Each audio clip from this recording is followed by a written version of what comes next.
আসসালামু আলাইকুম, welcome to my YouTube channel BD repair প্রদর্শক। আজকের ভিডিও যাদের কেটলিতে লাইন আসতেছে না সুইচ থেকে, অথবা পানি গরম হওয়ার আগে সুইচটা বন্ধ হয়ে যায়, তাদের জন্য মনোযোগ সহকারে আমাদের আজকের এই ভিডিওটা দেখবেন। তাহলে কিন্তু আপনারা ঘরে বসে নিজেরাই কিন্তু সুইচের কাজ এবং সুইচ কিভাবে চেঞ্জ করতে হয় নিজেরাই কিন্তু পারবেন, কারো কাছে কেটলি নিয়ে যেতে হবে না।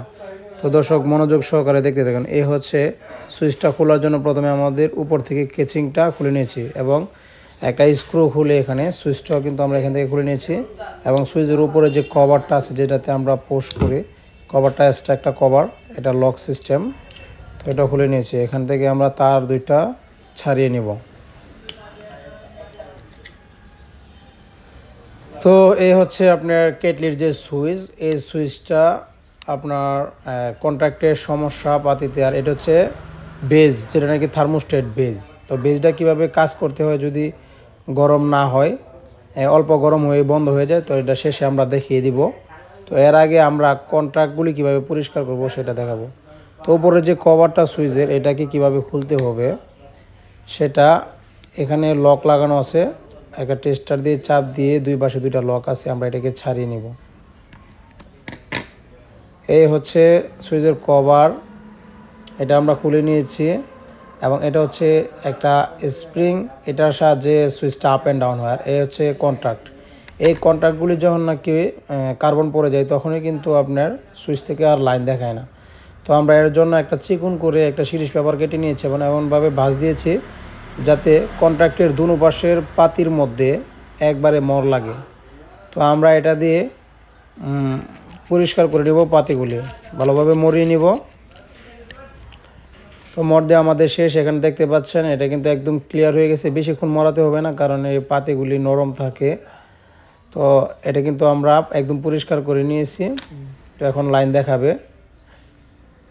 আর এই হচ্ছে স্প্রিংটা, যেটা নাকি আপ অ্যান্ড ডাউন করতে সুবিধা হয়, সাহায্য করে।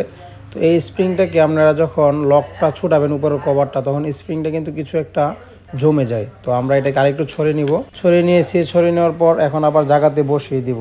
ওইটা একটু ছড়িয়ে নিলে কিন্তু যে সুইচটা দেখবেন যে ভালোভাবে শক্তভাবে লাগছে, টক টক করে শব্দ হবে এটা লাগানো বা।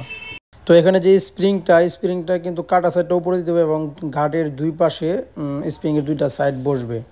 তো বসিয়ে এখানে চাপ দিয়ে এটা লাগিয়ে নিব। তো আমাদের সুইচের কাজ শেষ। এটা হচ্ছে থার্মোস্টেট বেস, যেটার কারণে পানি গরম হওয়ার আগে সুইচ বন্ধ হয়ে যায়। তো আমরা এই সুইচটাকে, যে পাতিটা দেখতেছেন, পাতিটা কিন্তু বাঁকা করা আছে। তো এই পাতিটাকে আরও একটু বাঁকা করে দেব, যাতে করে আপনার সময়টা আরও বাড়িয়ে আসে। তো এটা একটু বাঁকা করে দিলেই কিন্তু পানি গরম হওয়ার আগে যে বন্ধ হয়ে যায়, এই সমস্যাটা চলে যাবে। তো দর্শক, আমাদের সুইচের কাজ করা শেষ।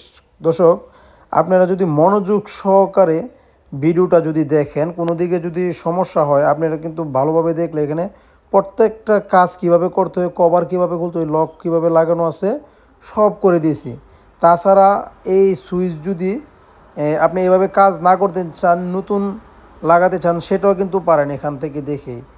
সেটা শুধু খালি সুইচটা খুলে অন্য একটা সুইচ লাগালেই চলবে, এবং সুইচগুলোও খুব কম দামে পাওয়া যায়। তো দর্শক, আশা করি আপনাদের ভিডিওটাতে উপকারে আসবে। তো যাদের উপকারে আসে, অবশ্যই আমাদের ভিডিওটা লাইক এবং সাবস্ক্রাইব করে আমাদের চ্যানেলের পাশে থাকবেন, যাতে করে ইলেকট্রিক পণ্য নতুন নতুন সমস্যার নতুন নতুন ভিডিও দিতে পারি।